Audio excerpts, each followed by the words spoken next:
So a lot of true value investors have really been suffering since 2009. Like they have been better off in the ETF, just buying the S&P 500, buying a SPY, and things went well. Everything worked out just fine. Can't necessarily say it's the same thing for growth investors either, because man, when things got bad in early 2000, they got bad. So is it really good to think about things in that continuum? Should you be value or growth? Or should you think about it in a slightly different way? What's up, world? My name is Michael EJ, here with Economic Stock Picking, trying to bring you some differentiated ideas, different ways to think about the stock market and how to approach stocks. And I am working on this series about lessons I'm learning from hedge fund managers. As you all know, I am in the allocator space, which means I work at a large pension plan and we give money to large hedge funds and money managers to invest.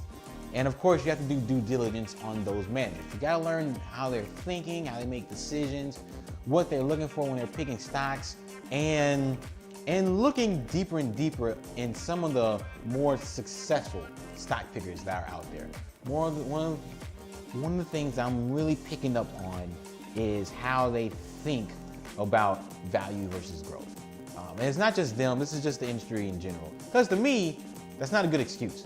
When we're giving you hundreds of millions of dollars to invest, and you're struggling to keep up with the market as a value investor, it's not an excuse that our style isn't in favor. Vice versa. When growth started running into some issues, when you're falling off a cliff because you've taken unnecessary risk, sometimes that happens when you're a growth investor, you're just gonna say, our style wasn't in favor. Like, that's not good to tell your clients. Like, to me, that's not a real excuse. You're paid too much money to do that. I can buy a value or growth ETF tomorrow, and I can live with that excuse because I'm paying the fees and I'm not putting a lot of time into it. But just saying that by itself today doesn't cut it. So, there's a lot of downsides to picking one or the other. The biggest downside, like I mentioned with value, is in up rallies, up markets, you struggle. In growth, when you fall hard. I mean, at the peak of the tech bubble in '99, stocks like the NASDAQ fell down by 80%. It didn't fully recover until 2013. Like if you invested like around the late 90s, you stayed invested, you actually didn't really break even till 2013. That's 13 years. I've talked about this in my other hedge fund lessons video. I'm trying to avoid Siegel's paradox here, the law of loss recovery, which is why value investing seems to be more superior over time, mainly because you just don't lose a lot, but there's more to that. I already talked about that before.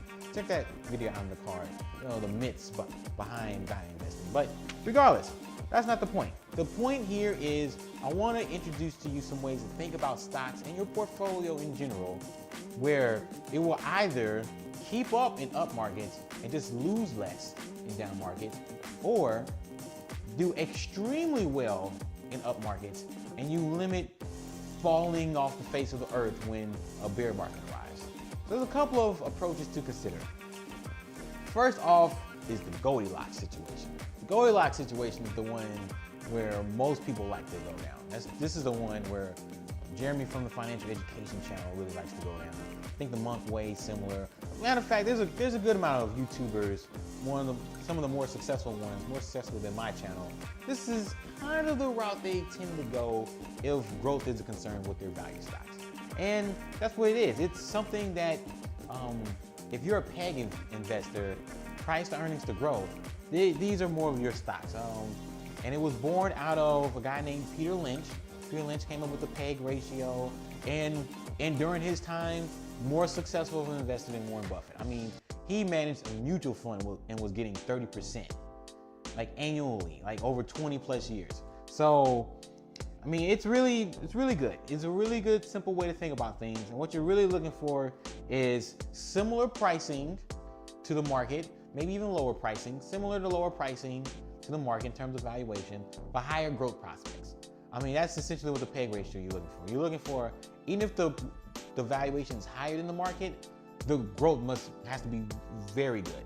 Has to be very good, and that's kind of the trade-off. Usually that's the trade-off. I've talked about this before with valuation videos. Like, how do you think about valuation multiples? Check that out in the card as well. But with this type of thought, it's like it takes both sides. You got price to earnings, which is based off of growth, and you directly compare it to the growth. I mean, it's great. Now, in doing it this way, you really have to think about the risk of the stock. You really have to think about the risk in a different way. Because I've mentioned before, like I mentioned in that valuation multiples video, I mean, stocks are usually like have low valuations mainly because either high risk or no growth. High risk or no growth. So if the growth's there, then the risk has to be the issue. So a couple of names that just jump off the page to me. Micron. Micron's a big one. I've talked about that many times on this channel. Is the industry in good shape? Is demand at a peak? Is demand really about to fall off a cliff? Will sales growth and earnings growth actually turn negative for Micron far into the future? Are they adjusting? So that's an issue. Another one, Alibaba. Alibaba has an amazing growth profile. And speaking of Jeremy, thank you for pointing that video out, Alibaba. Amazing growth profile. But China as an economy is in a bad spot right now. I mean, a lot of their growth was driven by debt. And now that is starting to become an issue. Growth isn't there as much. High sentiment isn't there as much. I mean, things are looking really shaky for China right now. If you look at the Chinese like stock market, like it's down like 20+% for the year, like 15-20%, somewhere in that range. Like it's really bad. So is that a real risk? Is that country risk real for Alibaba? You know, Facebook, Cambridge Analytica, and regulation to follow. How much of an issue is that? How much of an issue is that? How much of an issue is that? Apple, you know, they still depend mainly on one product. One product drives everything, although that's starting to change. The service components really starting to come out. So that's definitely one where you should be comfortable for sure. But you know, it's stocks like that, Goldilocks situations where the valuation is reasonable, the growth profile is much better than the market, and you have to just take into consideration what other investors are seeing as risk, and you have to make a call for yourself if those risks are reasonable or not. Second one is more up my alley, and that's quality growth. Quality growth is definitely a thing because high quality companies are the ones that hold up when bear markets arrive. It's been shown through research. It's not necessarily valuations that save you. It's the quality of company that saves you, because it's like a flight to quality. When things get rocky, people go to the best companies out there in the world in terms of profitability, in terms of debt management, in terms of high returns on capital. These are the stocks that people flock to when things get rocky. So you combine that like highly profitable companies, highly profitable companies, combine that with very good growth profiles, maybe even long-term growth profiles, and you got yourself some winners. I mean, so you guys know for me, what it is, we're talking Amazon, talking NVIDIA, Salesforce, Shopify, even to an extent to me, higher quality than people expect. So yes, these are all companies that when things get rocky in the markets, they'll hold up well. And you combine that when things are really good in the markets, they should be taken off. Quality growth is definitely one of those secret ways to do well in the markets that really successful hedge fund managers have picked up on for some time now. But it's just not really discussed that much because most people tend to go with the quality value argument, which is more of Warren Buffett. Don't get me started on this argument about Warren Buffett, best investors of all time, yada, yada, yada. He had more advantages than people think. I made a video about that a long time ago. So we're not gonna go down that road.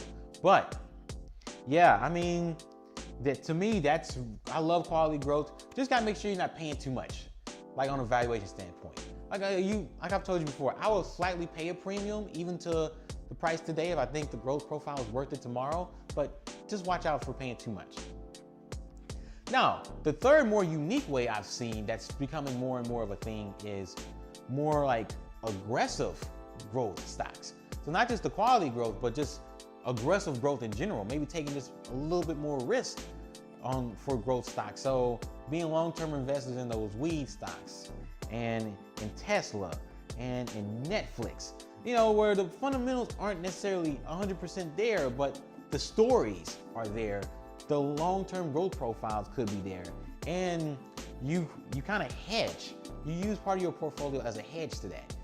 So that is running like closer to a real hedge fund, like an equity long short hedge fund. So you put for example, 2/3 of your portfolio in these aggressive stocks, these aggressive growth stocks that should keep up with the market, but you're taking 2/3 of the risk. Really, it's like 70-80% of the risk. So you're not taking as much risk as the market, but you should be able to keep up. So you're doing that. And then on the flip side, you're using the other third and you're hedging the portfolio out. You're not holding it in cash, you're doing something with it. So that's either buying really long-term, deep out of the money puts on the entire stock market. That's buying inflation-linked bonds. And that's another way is the thing I prefer to do is selling options. Selling options on the shorter term, you know, over a 1 or 2 month time frame. And that works really well to me because the long-term puts and the inflation-linked bonds, they're really good hedges when things really get bad.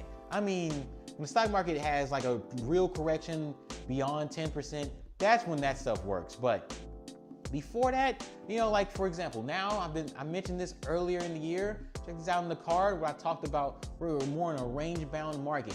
Earnings are going to be there, but the sentiment is not going to be there to help the earnings nearly as much. So we're in a market that's driven more by that. And because of that, things are not going to fall off a cliff, but it's not like they're going to be dramatically good either. Like it's very possible that we're going to finish between up 10% versus down 10% like this year, like somewhere in that range. And that's characteristics of a range-bound market, especially later stages in the economic cycle. So selling options premium, where I think you can consistently, depending on how much capital you put up at risk and once you get a hang of it, you know, making 10, 15, 20% annually is pretty good. It almost gets to the point for me, right now, it's like, why should I do anything else? Like, why should I even look hard at stocks if I know I can get 10 to 15% in the options market when the stock market is looking a little choppy right now. So just things to consider. So these are the 3 ways to kind of think about investing so you can do well in good and bad markets. No excuses, guys. I don't want to hear value investors saying their style is not in favor. Who cares? Like, step your game up. We're in 2018. This isn't 1988 anymore. That's not a good enough excuse anymore. I'm sorry.